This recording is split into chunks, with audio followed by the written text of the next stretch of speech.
Boa noite a todos. Mais um sábado que nos reunimos aqui para poder fazer a reflexão com Emmanuel. Que a paz de Jesus esteja aqui nesse momento com todos nós. Uma boa noite a todos. Boa noite, Duda. Boa noite, André. Boa noite a todos. Sejam todos muito bem-vindos a esse momento que o Centro Espírita Luiz Gonzaga de Luminares proporciona a todos nós. Que a paz de Jesus esteja presente no lar de cada um de vocês. Que ele esteja aqui iluminando o nosso encontro de hoje. E o tema deste capítulo de número 114 se chama As Cartas do Cristo.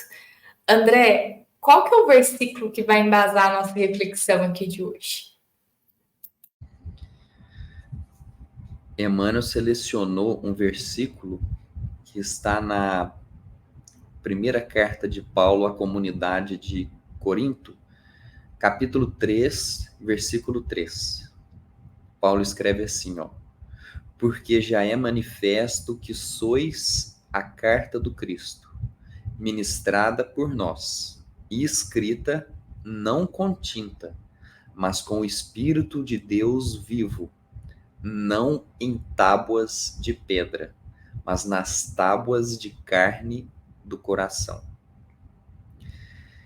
É muito forte isso aqui que Paulo está falando, porque ele está dizendo para toda a comunidade de Corinto que eles são cartas, né? Cartas vivas do Cristo, porque eles estão vivendo o que foi escrito, né, a respeito de Jesus e que eles estão vivendo aquilo. Porque ele diz assim, não em tábuas de pedra, porque lembramos que os 10 mandamentos que Moisés recebeu de Deus foi escrito em tábuas de pedras. Mas aqui ele está dizendo, vocês são tábuas de carne e carne do coração. Ou seja, vocês estão com sentimento nisso, com amor, que é isso que Jesus colocou para nós, o amor, de amar os nossos inimigos. Essa é a diferença que Jesus trouxe para nós. Duda, e o que o Emmanuel trouxe para nós hoje?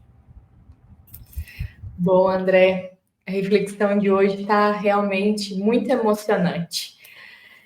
Emmanuel realmente ali balança os nossos sentimentos, nos faz reviver qual é o amor que temos por Jesus. Emmanuel já começa destacando aqui a diferença que tem de Jesus e outras figuras notáveis que já pisaram aqui na Terra. Você citou Moisés, por exemplo. Como Moisés, ele deixou descrito e gravado os mandamentos ali nas pedras. Mais à frente, foi possível ser documentado e todos deixaram os ensinos de alguma forma, seja qual ela for, escrita em algo material, palpável, um papel, uma pedra. Estava gravado. Mas Jesus foi muito diferente, como sabemos. Jesus, durante seu tempo aqui, ele não escreveu nada. E Emmanuel nos conta que o motivo disso é que Jesus sabia, né, que os recursos humanos seriam insuficientes para revelar a grandeza de sua mensagem. Emmanuel nos conta aqui hoje. E se a gente pensar um pouco, a gente vai concordar muito com Jesus. Porque pensemos aqui, amar Jesus, o amor que temos por Jesus, não é algo que a gente consegue escrever ou falar em palavras. Porque se tentarmos fazer isso e explicar para alguém por que Jesus é importante na nossa vida ou escrever isso, tenha certeza, nós não iremos conseguir. Acredito que todos vão concordar que não vai ser capaz de expressar exatamente aquele verdadeiro sentimento que nós temos pelo Cristo. Isso porque nós somos espíritos muito inferiores a de Jesus. Nós dominamos muito bem a língua e mesmo assim a gente não consegue descrever o amor que temos por Jesus. Imagina ele. Então, não seria possível Jesus fazer isso. E Jesus, então, na sua sublimidade, ele deixou os seus ensinos muito bem gravados, mas não em pedra, como o Paulo trouxe aqui hoje. Jesus deixou todos os seus ensinos extremamente bem gravados no coração de seus companheiros mais sinceros. Isso porque ele sabia que os recursos humanos da letra dariam margem para controvérsias. Se a gente pensar aqui, quando nós falamos de Jesus, por exemplo, num grupo, e citamos um trecho bíblico, vai ver muitas interpretações daquele trecho. Dificilmente vai ter um consenso. Mesmo num grupo com ideias afins, ainda mais se a gente expandir isso para religiões diferentes. Cada um tem uma interpretação e a forma que vê isso. Mas, quando a gente pegar, por exemplo, a essência desse versículo e aplicar, pegar um irmão que está aplicando um valor importante, o amor verdadeiro, fazendo uma caridade que seja um ato bom, verdadeiramente bom, de um amor genuíno, com certeza não vai ter dúvida de que ele estava com uma boa ação. Não haverá dúvidas do seu ato. Acredito que teremos então aí um consenso da sua boa vontade, do seu amor em fazer o bem. Ninguém vai duvidar dessa ação do bem. Deste modo, os ensinos do Cristo estão sendo revelados de uma forma de consenso, quando a gente vê as ações. E então, Emmanuel traz, Jesus gravou então seus ensinamentos nos corações que o rodeavam. E até hoje, os aprendizes que lhes conservam fiéis são as suas cartas divinas dirigidas à humanidade. Então, somos nós agora, esses aprendizes. Então, em um determinado momento, foram os discípulos quem carregaram tal função. E hoje, somos nós essas cartas vivas de Cristo. No passado, foi a comunidade de Corinto.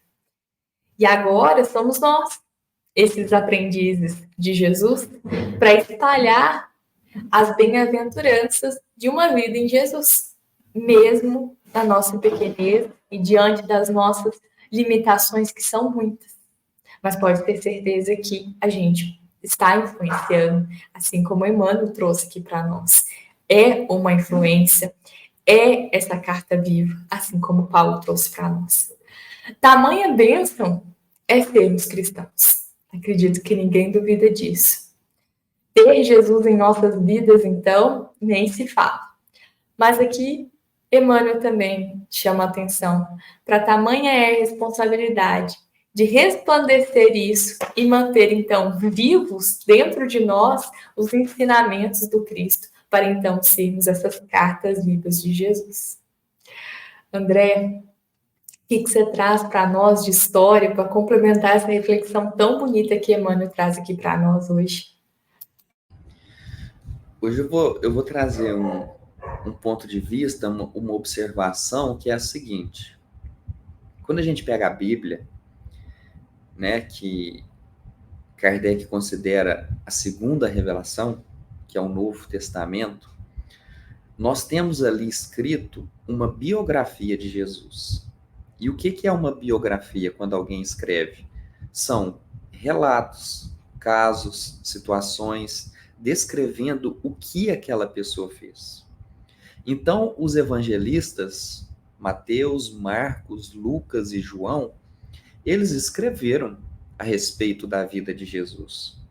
Só que eu quero fazer uma comparação que é a seguinte: sabe quando a gente lê um livro e de repente esse livro que a gente leu, ele vira um filme, e aí a gente vai assistir esse filme e a gente percebe que falta tanta coisa. O filme ficou bom, mas falta tanta coisa ali. Então é exatamente isso. Por mais que os quatro escreveram muitas coisas sobre Jesus, com certeza falta muita coisa ali. Porque Jesus não escreveu nenhuma página que está na Bíblia. Nenhuma. Ele não escreveu nada. Só que ele viveu a Bíblia toda, do começo ao fim. Então, essa é uma diferença que ela é muito forte para a gente entender. E aí, o que nós temos que entender a respeito da Bíblia? Nós temos que lê-la, fazer as interpretações, estudá-la e entendê-la, e nós devemos utilizar, aqui eu coloquei uma lente que Paulo usou quando ele escreveu a segunda carta para a comunidade de Corinto, que ele coloca assim, ó: a letra mata, mas o espírito vivifica. E aí, se a gente lembrar, isso depois que Jesus veio, quantas guerras em nome de Jesus elas foram travadas? Quanto sangue foi derramado se utilizando da religião? Mas Jesus nunca agiu de maneira agressiva com ninguém, que dirá violenta. Então a gente precisa ter esse entendimento. Porque Jesus não escreveu, mas Jesus viveu tudo. Tudo que foi escrito ali, Jesus viveu e muito mais. Porque ali não está tudo que Jesus fez. Então, nós temos aqui uma coisa muito forte para a gente poder se atentar. E aí, quando fui vendo a respeito de cartas, eu me lembrei que quando os navios, hoje as coisas são bastante tecnológicas, né? Você tem GPS e tudo mais, maneiras e tecnologias para poder guiar a navegação, tanto de aviões quanto de navios.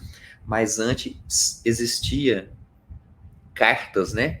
Cartas náuticas e aeronáuticas. Então, é uma espécie de mapa que ali o piloto, ali o comandante tinha, e ele ia seguindo. Ó, aqui tem uma ilha, aqui tem isso, aqui é um continente, aqui não tem nada, que ele ia guiando para poder navegar, para não se perder.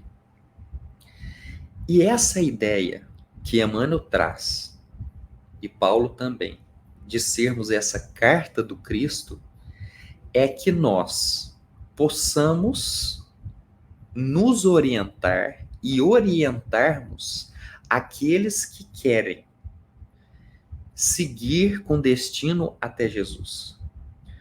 Porque a nossa vivência, a nossa vida, as nossas atitudes, igual na reflexão passada, né, que a gente falou a respeito de Lázaro, e que a partir do momento que Jesus chama Lázaro, todos vão começar a observar curiosos as atitudes de Lázaro. Ó, aquele ali foi chamado por Jesus, hein? Eu sei como é que ele era antes. Vamos ver agora como é que ele é. Então, a partir desse momento que nos tornarmos uma carta do Cristo, nós precisamos agir como tal. Não dá para a gente ser apenas um selo, né? Uma coisa de enfeite pregado superficial.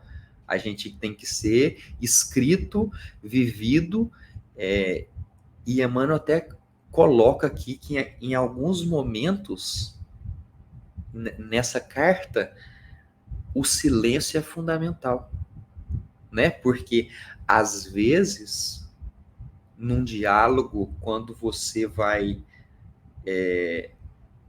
ensinar alguém ou contar determinada coisa, quando a gente faz o silêncio, a gente chama atenção. A pessoa fala assim, ué, mas que silêncio é esse? Espera aí, eu vou prestar atenção, porque se fez uma pausa dessa, com certeza o que vem depois é muito importante. E às vezes, o silêncio é a resposta mais sábia que a gente tem em determinados momentos. O nosso silêncio, ele pode ser um silêncio de que eu concordo com o que você diz e eu não tenho nada para dizer porque eu já entendi que eu estou errado. Ou o silêncio pode ser não vale a pena eu dizer as coisas que estão vindo na minha cabeça. Por quê? Eu sendo uma carta do Cristo, eu não posso me dar a atitude de dizer essas palavras, porque eu estou sendo observado. As pessoas estão curiosas com a minha reação. Duda, qual é o trecho que você selecionou para nós hoje? Bom, André, selecionei o trecho que Emmanuel traz assim, ó. Podem surgir muitas contendas em torno das páginas mais célebres e formosas. Todavia, perante a alma que se converteu em carta viva do Senhor, quando não haja vibrações superiores da compreensão, haverá sempre o divino silêncio. André também falou sobre isso aqui, né? Vou pegar a fala dele. Realmente, sobre o divino silêncio aqui, sobre o esperar, mas André trouxe um exemplo bem prático, né? Sobre a gente não dar a liberdade dos nossos pensamentos saírem pela nossa boca, porque não tem como voltar atrás com a palavra que já foi dita.